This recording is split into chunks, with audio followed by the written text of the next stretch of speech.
جب تک پاکستانی عوام اسلام نہیں چاہتی ہے تو اوپر اسلام نہیں آئے گا.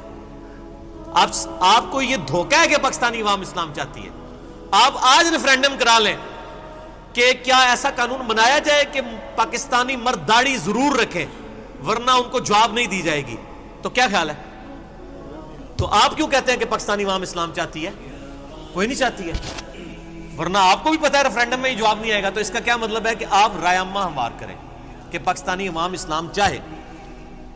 تو جو اسلام نہیں چاہتی اس کے اوپر زبردستی کا اسلام نافذ نہیں کر سکتے آپ, ورنہ نقصان ہوگا, الٹا نقصان ہو جائے گا. زبردستی کا اسلام تو نہیں ہوگا. یہ لوگوں کو بڑا شوق ہے جی سلطہ ہمارے ہاتھ میں آ جائے حکومت تو ہم یہ کر دیں گے وہ کر دیں گے. کیسے کریں گے میرے بھائی؟ کچھ بھی نہیں کریں گے. جن کے ہاتھ میں حکومتیں آئی ہیں وہ بھی کچھ نہیں کر سکے جب تک برائی کو خود سے نہ جڑ کے اکھاڑ کے پھینک دیا جائے.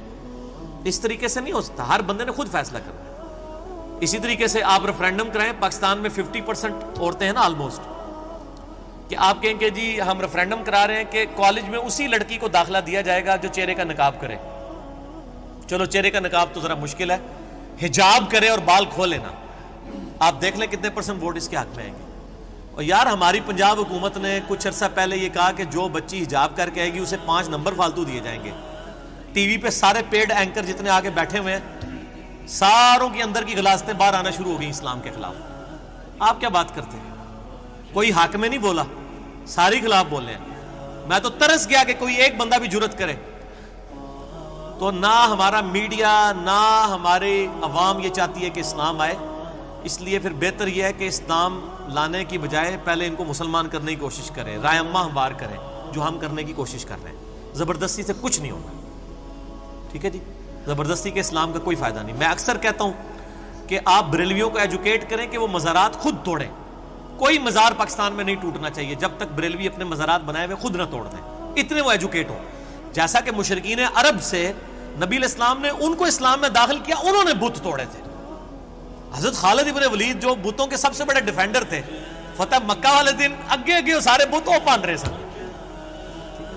تو میں اکثر کہتا ہوں کہ دیکھو اللہ تعالیٰ نے سب سے سخت بندہ جو اسلام کے خلاف تھا خالد ابن ولید رضی اللہ تعالیٰ عنہ 19 سال تک کافر رہے ہیں. نبی علیہ السلام کے اعلان نبوت کے بعد کتنے سال؟ 19, ایک کم 20. اور آپ دیکھیں 19 سال زندہ بھی رہنے, حالانکہ مر سکتے تھے جنگائی, تبھی موت مر سکتے تھے. اللہ نے ان کو اس پیجن کہتے ہیں انگلش میں بت پرست کو. آج جا کے آپ گوگل پہ خالد ابن ولید کا تعارف لکھیں نا تو گوگل آپ کو بتائے گی, ورلڈ جو انسائکلوپیڈیا ہے, کہ ایک پیجن شخص تھا 19 سال دین اسلام کا مخالف رہا اور پھر وہ اسلام میں داخل ہوا اور اس نے رومن اور پرشین امپائر الٹ دی. جا کے 100 جنگیں لڑی ہیں اپنی زندگی میں, ایک جنگ بھی نہیں ہاری. There is no other general in the history of humanity.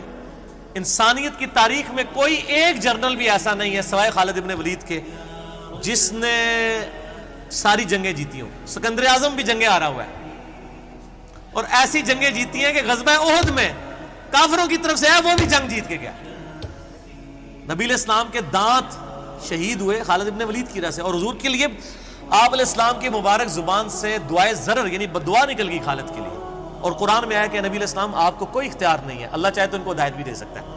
Us time کسی نے سوچا بھی نہیں تھا کہ خالد ابن ولید کو ہدایت مل جائے گی. اور پھر اللہ نے پھر کہا کہ اے اللہ, پھر نبی علیہ السلام کو کہا کہ اب اس کو سیف اللہ ہے. پہلے بدعا دی تھی, آپ کو سیف اللہ.